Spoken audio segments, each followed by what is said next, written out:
You know that feeling, right? That horrible sinking moment in a conversation when the words just dry up.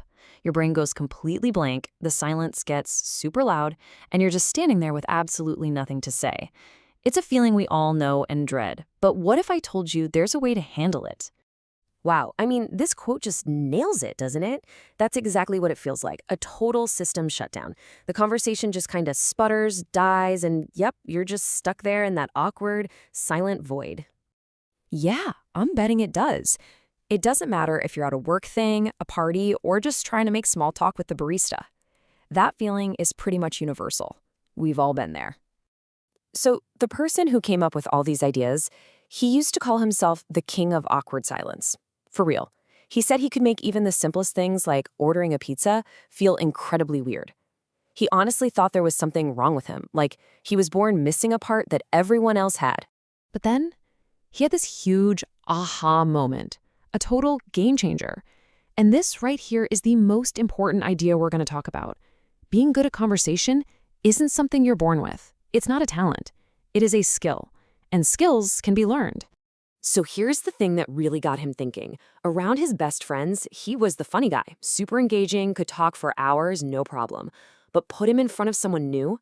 Crickets. Total silence. How could he be two completely different people? That one question changed everything. And this slide just lays it out perfectly. He stopped thinking, I'm broken, or I'm missing some magic conversation chip. Instead, he realized that talking to people is a skill, just like anything else. It's like learning to play the piano, you know? You wouldn't expect to sit down and play a masterpiece without ever practicing. Same thing here.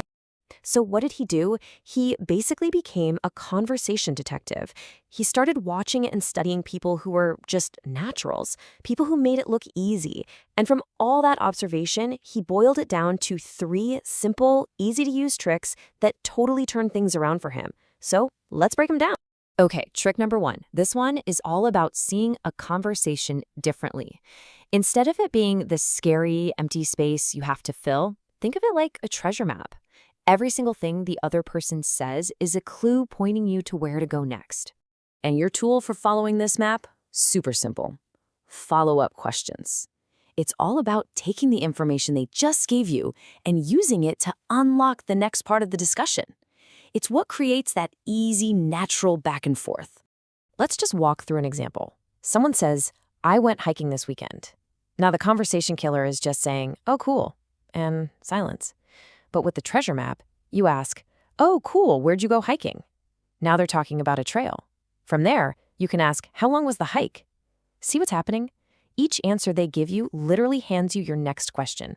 You're not making stuff up out of thin air. You're just following the path they're creating for you.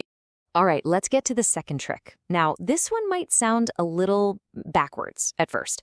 It's about using a secret power that honestly most of us completely forget we have.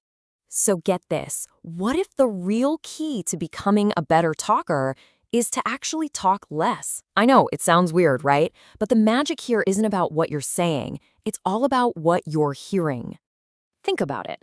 Most people in a conversation, they're not actually listening. Not really. They're just waiting for the other person to take a breath so they can jump in. They're loading up their next comment like it's a cannon, just ready to fire. But a listening ninja is the opposite. They're tuned in. They catch the little details. They notice when someone's voice gets excited about something. Those little things are the keys. They're the doorways to a much better, deeper conversation. And that brings us to the third and final trick. This is the big one. This is what takes you from just talking to someone to actually connecting with them. This is what he calls the golden ticket. So, what is it? It's simple. The absolute best conversations spark to life the moment you find that little piece of common ground, that Me Too moment when you discover anything that you both have an opinion on or have experienced. And look, we are not talking about some deep cosmic connection. It can be the smallest thing. Maybe you find out you both love a certain kind of pizza, or you both absolutely hate rainy days, or you both have a crazy sibling that drives you up the wall. The second you find that link, no matter how small, the whole vibe changes. The conversation goes from feeling like work to feeling easy. It just clicks. But hey, let's do a quick reality check here. Even with all these awesome tricks in your back pocket, is every single conversation going to be perfect? Of course not. Sometimes you're still going to have a moment of silence. And you know what? That is completely okay. Silence is not your enemy. It's just a pause. It happens to literally everyone. And this quote, right here, really brings it all home. This is the biggest thing to remember. Your goal isn't to be a performer. It's not about being the funniest, smartest, most interesting person in the room.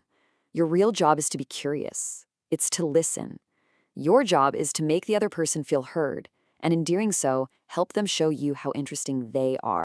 So, as we wrap this up, that's your new toolkit. Follow the treasure map, listen like a ninja, and find that golden ticket. And here's a final thought to take with you. Who are you going to use it on? Who will you make feel truly heard and truly interesting this week?